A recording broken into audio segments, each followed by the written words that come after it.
high level, what has been the impact, just super high level, of COVID, the lockdowns, the fear, all of that on people with addiction and then people without addiction? Because you said it's actually gone in multiple directions.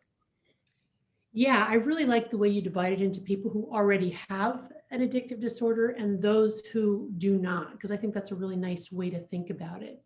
In people who already have a substance use disorder, substance being the medical term for any intoxicant, I've really seen two basic groups. Those for whom the pandemic has surprisingly been a boon. They are actually doing better as a result of sheltering in place.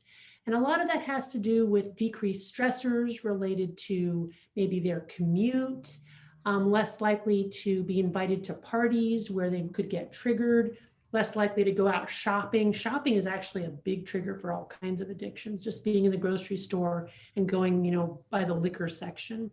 So I've got folks with addiction who are able to get into recovery for the first time since the pandemic.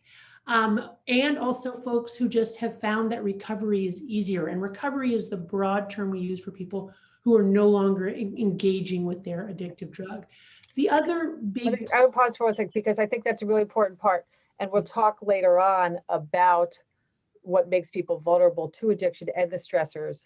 So that, because then that it's funny that a lot of those went away in them. I know people whose kids had terrible anxiety who are actually doing much better. Even though a lot of kids have developed anxiety, there are some that similarly are doing better at home.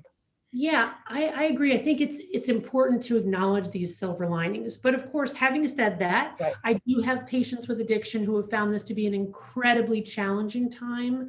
The financial stressors, the isolation, the uncertainty, the disruption to our everyday lives have led those individuals who had been in recovery from their addiction, had led them to relapse, or has just made life really stressful and difficult for them.